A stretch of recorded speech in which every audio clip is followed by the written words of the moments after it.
오늘 매일 성경의 제목은 모세의 축복, 신명기 33장 1절부터 17절의 말씀입니다. 여러분 많이 오셨습니다. 이제 34장이 마지막인데 오늘 이제 33장을 보고 있습니다. 이제까지 모세는 많은 경고도 했고 훈계도 했고 저주의 말씀도 했었습니다. 이제는 더 이상 그런 훈계나 권면, 어떤 경고가 없고 이제 축복의 말씀들을 계속하고 있습니다.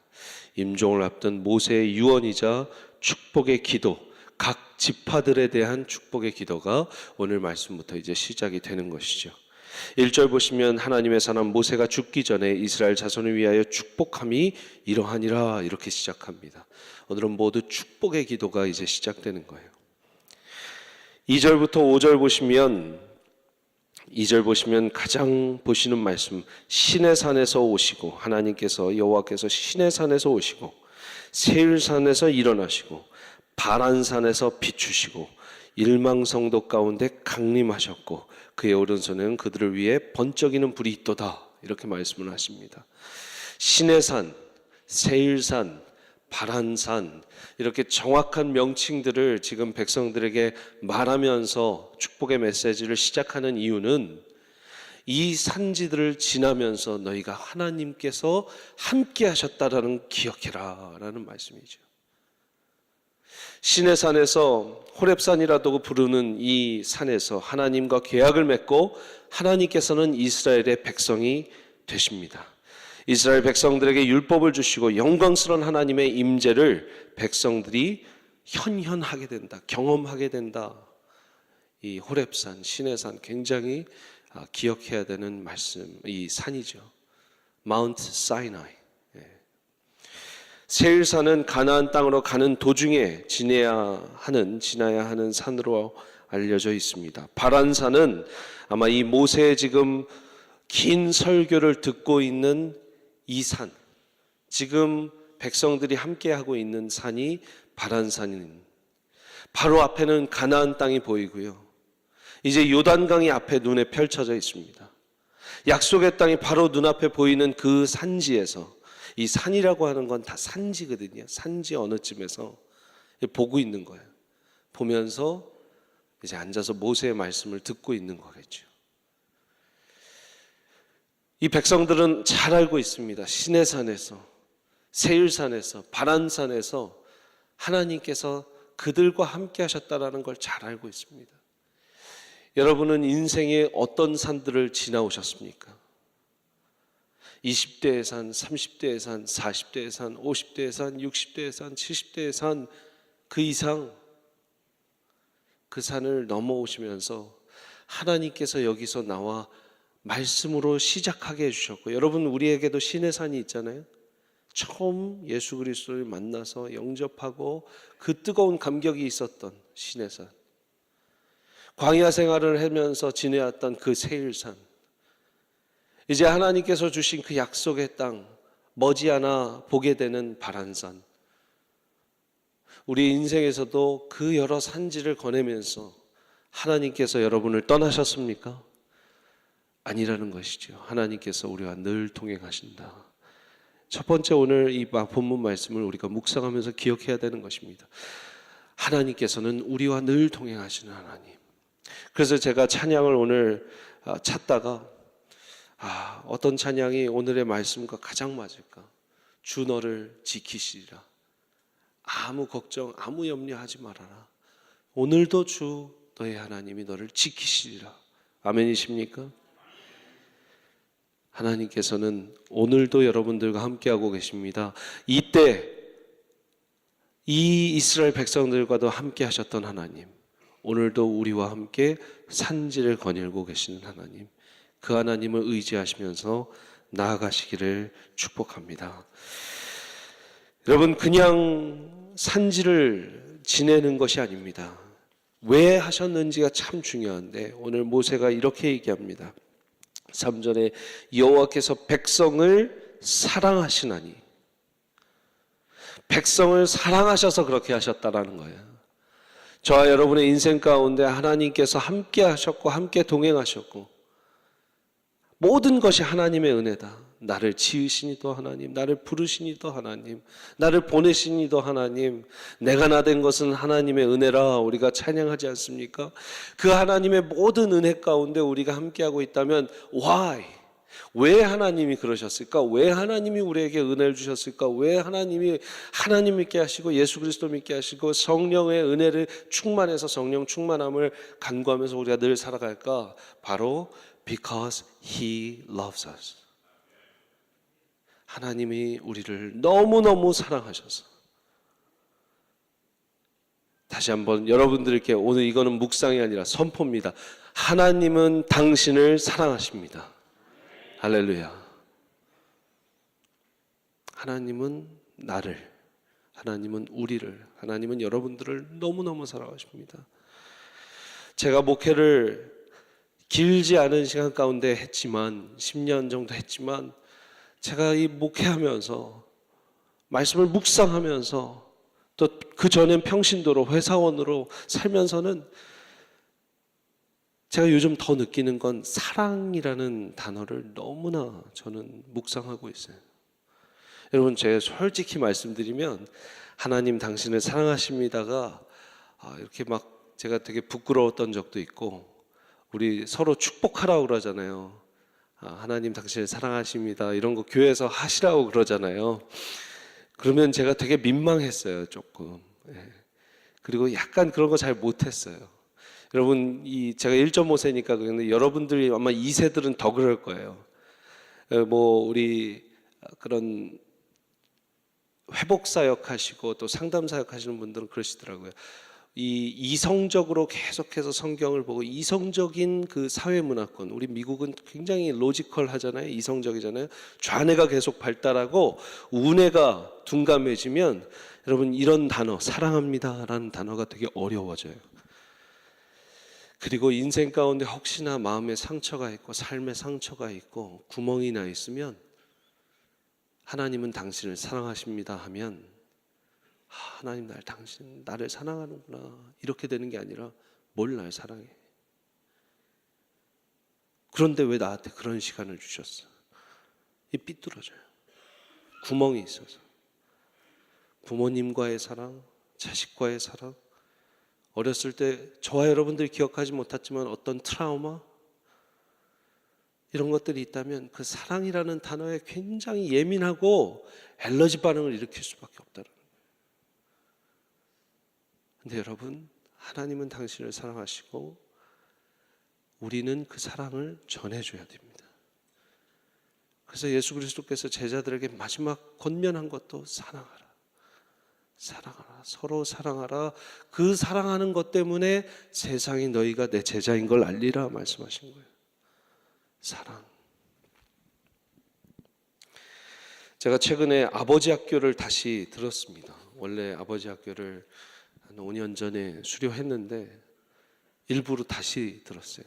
그때는 아이가 하나였고 지금은 둘이어서 다시 좋은 아빠가 되리라는 다짐하에 듣는데 여러분 아버지 학교를 가시면 저는 사랑하는 제 아내 누구와 사랑하는 제 딸 누구, 사랑하는 제 아들 누구와 살고 있는 누구누구입니다. 이렇게 소개를 해요.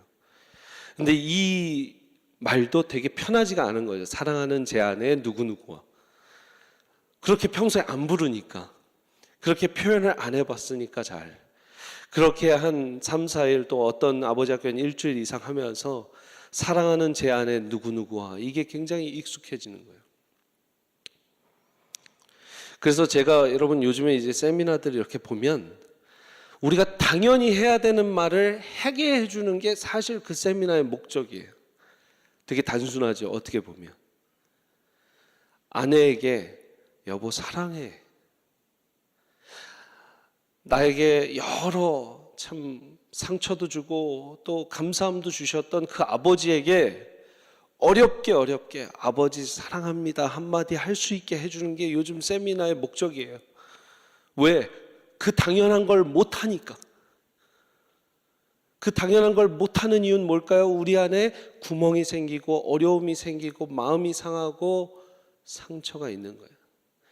이 새벽에 제가 너무 많은 걸 나눌 수는 없지만 저는 이 본문에서 여호와께서 백성을 사랑하시나니, 이 본문에서 제가 마음이 뭉클해지고 다시 한번 정말 뜨거워지는 눈시울이 있었던 건, 하나님 나를 사랑하시는구나를 여러분 신명기에서 확인할 수 있다라는 거죠. 한번 마음에 손을 얹고 이렇게 고백하시겠습니까? 하나님은 나를 사랑하십니다. 하나님은 나를 사랑하십니다. 그 사랑 때문에 예수 그리스도가 십자가에 죽으셨고 부활하셨고, 부활하셨다라는 의미는 지금도 살아계셔서 나와 함께하고 계시고, 예수 그리스도께서 성령을 주시잖아요. 그래서 우리와 함께 하시고 지금도 성령 의지하고 성령 충만함으로 살아가야 되는 거, 그것을 확증하셨다고 됐잖아요. 로마서 5장 8절에 확증하셨다. 예수 그리스도의 십자가 사건으로 인해서, 예수 그리스도가 죽으심으로 말미암아서 하나님의 사랑이 확증되었다. 여러분, 그 확증된 사랑을 오늘도 의지하고 나가시기를 바랍니다. 오늘 이 또 6절부터 17절 말씀 긴 본문인데요.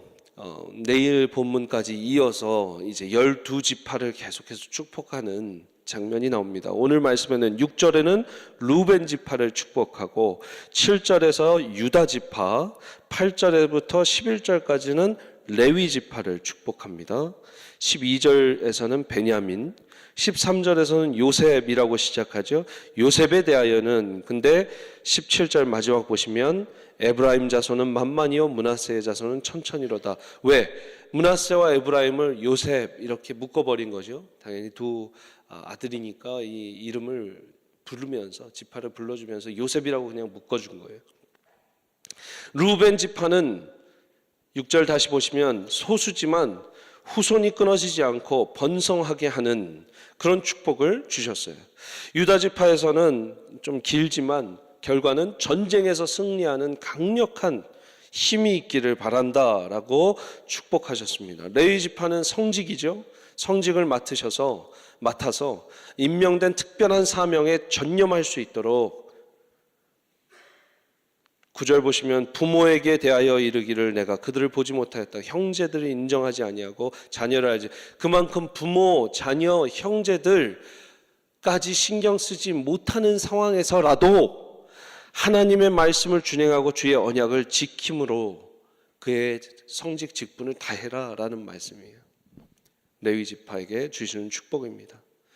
베냐민 지파는 힘 있는 지파들 사이에서 안전히 살 수 있도록 축복하는 말씀이 12절에 나와 있고, 이제 13절부터는 에브라임과 므낫세가 합쳐서 요셉의 자손들에게 물질적 풍요, 이방 국가들 사이에서 군사적으로 능력 있게 해달라라는 축복을 주십니다. 이제 내일도 이제 남은 지파들에게 축복을 보실 텐데, 여기에서 첫 번째 함께 하시는 하나님을 받고, 두 번째 사랑하시는 하나님을 받다면, 세 번째 오늘 마지막으로 하나님은 공평하게 축복하시는 하나님이다. 공평하신 하나님, 우리를 위해서 축복하시는 하나님이다 라는 것을 여러분들 기억하셨으면 좋겠습니다. 왜 공평하냐? 어떤 지파에게는 이런 축복을 주시고 또 다른 어떤 지파에게는 저런 축복을 주셨어요. 여러분 보시죠. 6절부터 쭉 보면 같은 축복 내용이 없습니다. 왜 그래요? 하나님은 다르게 주신 것 같아요. 어떤 지파는 물질의 축복이 있다. 또 어떤 지파는 적군들에게 우리를 보호할 수 있는 군사력이 있어야 된다. 또 어떤 지파는 성직을 다해라. 다 다른 거예요. 하나님은 다름을 주셨지 다르게 주신 게 아니에요. 그러니까 이 축복은, 어떤 축복은 좋은 축복, 나쁜 축복을 주신 게 아니라 그냥 그 맡은 듀티와 해야 되는 일들이 다르고 하나님께서 주신 축복의 내용들이 다르다라는 것입니다. 그렇기 때문에 이 12지파가요, 여러분 신약 시대에 와서 우리의 교회로 이제 상징이 되지 않습니까? 교회가 똑같은 은사를 가진 사람들만 다 있다고 보십시오. 여러분들 모든 은사가 설교자의 은사라면 한 분도 설교를 듣고 계시는 분은 없는 거예요. 여러분의 은사가 다 주방에서 음식을 하시는 거라면 그 음식을 드실 수 있는 분은 없는 거예요. 은사가 다 다르기 때문에 교회는 하나 되어서 하나님을 바라보고 예수 그리스도를 전할 수 있는 것입니다. 할렐루야. 이 12지파에게도 주신 축복이 다르다라는 건 그렇게 다른 축복을 받으며 하나님을 기억하고 하나님을 찬양하라. 여러분, 인생 사시다 보면 나는 왜 이렇게 되지? 나는 왜 이 모양이지? 나는 왜 이것도 못하지? 저 사람은 저렇게 잘하고 있는 것 같은데, 저 집은 저렇게 큰 집인데, 저 애들은 다 잘 크고 있는 것 같은데 왜 우리 집은 이렇게 어렵지?